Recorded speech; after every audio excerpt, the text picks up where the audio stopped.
Iran जे border Taftan भरिसां तरसाल वधीक 757 ज़ाइरीन जो काफ़िलो सखर पहुची वियो। ज़ाइरीन खे सख़्त सिक्योरिटी इंतज़ाम हेठि सखर जे लेबर कॉलोनी पहुचायो वियो।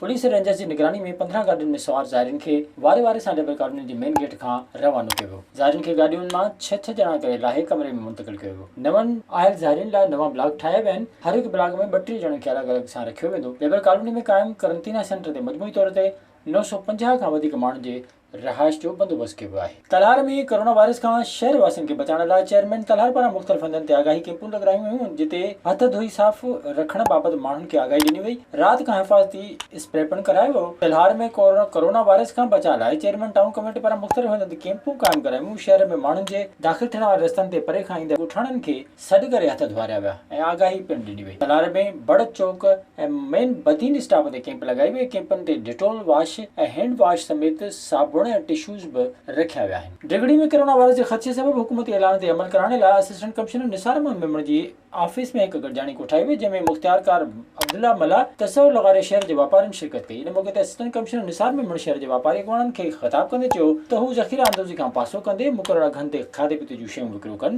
जॾहिं त मेडिकल स्टोर वारनि खे पिणु मास्क ऐं सैनिटाइज़र क़ीमतुनि खां मथे ॻरंडा घनि में विकिरो करण खां सख़्ती सां मना कई। हुन वधीक चयो त कोरोना वायरस खां आवाम जे साथ सां ई बची सघिजे थो। इस्लाम कोट में शहर खे बाईपास रोड सां मिलाइण लाइ 2 लेन रोडनि संत नेड़ूराम आश्रम वारे रोड ऐं टीचर्स कॉलोनी डिप्लो वारे रोड खे वेकिरे करण तोड़े रोड खे मथे कारपेट करे बाईपास रोड सां मिलाइण लाइ हलंदड़ कम में नाक़िस मटेरियल जो इस्तेमालु कयो पियो वञे। ताज़ो ठेकेदार पारां आश्रम वारे पुराणे रोड जे मथां सिर्फ़ 2 खां 3 इंच डामर सां ककरी मिलाए उछलाए वई, जंहिंजे मथां मशीन न घुमाइण सबबि रोड पटिजण लॻो। मौले जे रवासियुनि मूजिबि ठेकेदार मिड़ई जुगाड़ी कमु करे रुगो ककरी ऐं डामर रोड ते उछले रहियो आहे, जेको हींअर ई निकिरी रहियो आहे। अहिड़ी रोड ठाहिण मां को बि फ़ाइदो न थींदो। शहरनि डीसी थरपारकर समेत लाॻापियल अख़्तारनि खां घुर कई त हलंदड़ रोड वारे कम जी जांच कराए रोड जो कमु मज़बूत करायो वञे। कोटड़ी रेलवे स्टेशन ते मुसाफ़िर ट्रेन जी बोगी पटड़ी तां लही वई।